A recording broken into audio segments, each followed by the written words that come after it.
আসসালামু আলাইকুম। তো আজকে আমি খুবই সাধারণ ৩টা ভর্তা করে দেখাবো। তো দেখেন, প্রথমে আমি করব লাউয়ের সিল্কা ভর্তা। তো এটার জন্য আমি নিয়েছি পেঁয়াজ, লাউয়ের সিল্কা, তারপর হচ্ছে রসুন আর কাঁচামরিচ। এগুলো একটা কড়াইতে দিয়ে হালকা লবণ আর একটু পানি দিয়ে ঢেকে রাখবো সিদ্ধ না হওয়া পর্যন্ত। তো এগুলি নাড়াচাড়া দিয়ে এখন ঢেকে রাখবো, সিদ্ধ হতে দিব। এই যে একটু পরপর ঢাকনাটা খুলে খুলে আমি আবার নাড়া দিয়ে দিব। পানিটা যতক্ষণ পর্যন্ত না শুকিয়ে যায় বা এই লাউয়ের চোচাটা যতক্ষণ আপনার সিদ্ধ না হয় ততক্ষণ ঢেকে ঢেকে একটু আমি এটাকে সিদ্ধ করে নিব। তো এভাবে করে নিচ্ছি, দেখেন একটু ধৈর্য ধরে করে নেবেন। এরপরে যখন পানিটা শুকিয়ে গেছে তখন তেলের উপরেই এটাকে একটু আমি ভাজা ভাজা করে নিচ্ছি, কারণ এটাতে আমি একটু সয়াবিন তেলও দিয়ে দিয়েছিলাম। কেউ চাইলে সরিষার তেল ইউজ করতে পারেন, তো আমি এখানে সয়াবিন তেল দিয়েছি। এই যে এখন এটাকে একটু সুন্দরভাবে ভাজা ভাজা করবে, যে হাত দিয়ে আবার টিপে দেখতেছি যে এটা সিদ্ধ হয়ে গেছে কিনা। যখন দেখছি যে মোটামুটি একটু সিদ্ধর কাছাকাছি, আরেকবার ঢেকে দিলাম, ঢাকনাটা সরাইয়া তখন আবার একটু ঢেকে নাড়াচাড়া দিয়ে দিচ্ছি। এই যে নাড়াচাড়ার এক পর্যায়ে যখন দেখছি যে এটা হয়ে গেছে, পাটায় ঢেলে নিলাম। আর যে কোনো ভর্তা যদি পাটায় বেটে করা যায় তো ভর্তার স্বাদ কিন্তু অনেক গুণ বেড়ে যায়।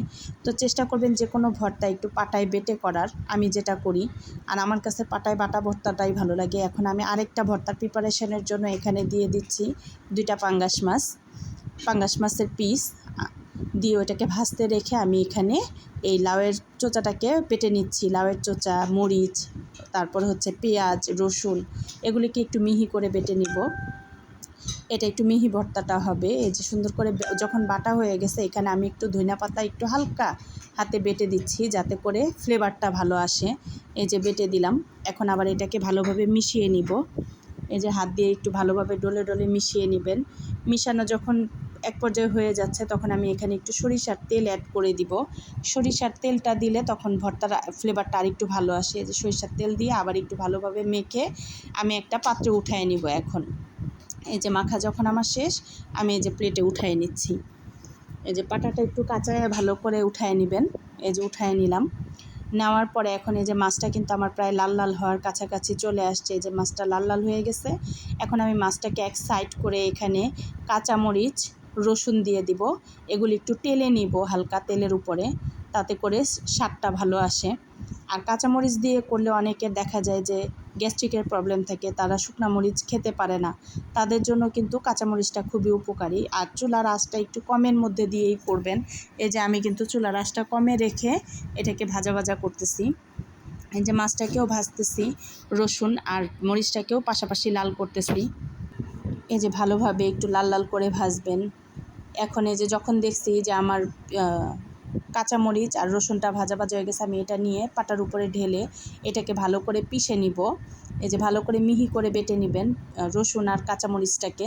এই যে কয়েকবার বাটা দিয়ে নিছি। এখন হচ্ছে ওই যে মাছের কাঁটা ছাড়াই মাছটাকে বেশি গুঁড়া করা যাবে না, তাহলে খাওয়ার সময় দাঁতে যখন মাছটা বাজবে না, ভালো লাগবে না। আমি একটু মাছটা আধা ভাঙা করেই বাটতেছি। এই যে বাটার এক পর্যায়ে এখন আমি কাঁচা পেঁয়াজ আর হচ্ছে ধনিয়া পাতা দিব। এটাকেও আধা বাটা করব, এটাকেও পুরা মিহি করে বাটবো না, আধা বাটা করে জাস্ট এই ভর্তাটার সাথে আমি এটাকে মিশাবো। এখন এই যে সুন্দর করে পাটাটা পরিষ্কার করে এটার সাথে এটাকে ভালো করে মেখে নিচ্ছি। হাত দিয়ে ডলে ডলে ভালো করে মেখে নেবেন। তারপর মাখার এক পর্যায়ে আমি এখানে আবার একটু সরিষার তেল দিয়ে দিয়েছি। সরিষার তেল দিয়ে আমি এটা আবার ভালো করে মেখে নিছি। এই যে হাত দিয়ে ডলে ডলে মেখে নেবেন। যখন মাখা হয়ে যাবে তখন এটাকে আবার উঠায় রাখতেছি। মানে আমার এই ভর্তাটাও কমপ্লিট। এখন আমি থার্ড যে ভর্তাটা আছে, থার্ড ভর্তার প্রিপারেশনে যাব। এটা আলু ভর্তা, কিন্তু একটু ডিফারেন্ট ওয়েতে খেলে এই ভর্তাটা এত স্বাদ লাগে বলার বাহিরে।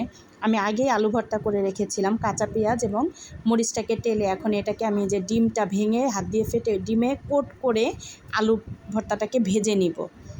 এত স্বাদ হয় এই জিনিসটা, আমার ছোট বাচ্চাই এটা এমনি এমনি খেয়ে ফেলে, এত মজা লাগে। তো এই যে সুন্দর করে সবগুলো দিয়ে একটু লাল লাল করে বড়ার মতো ভেজে নিব আলুটাকে। এই যে দেখেন সুন্দর করে যখন এক পাশ ভাজা হয়ে যাবে, যেহেতু আলু নরম, তো এটা খুব সাবধানে উল্টাইতে হবে। এই যে সুন্দর করে এই পিঠ ওই পিঠ ভালো করে ভেজে নিচ্ছি আমি। যখন ভাজা হয়ে যাবে তো এরকম যে কয়টা থাকবে সবগুলো আস্তে আস্তে আমি ভেজে নিয়েছি। এই যে সুন্দর করে উঠিয়ে রাখতেছি। দেখেন একটু আস্তে করবেন, কারণ আলু ভর্তাটা একটু এমনিতেও নরম, একটু জোরে করলে আলু ভর্তাটা দেখা যাবে বের হয়ে যাবে। তো এই যে সুন্দর করে উঠিয়ে আমি বাকি যা ছিল সব ভেজে নিয়েছি। এই যে আমার 3 ধরনের ভর্তার রেসিপি। কেমন লাগলো জানাবেন।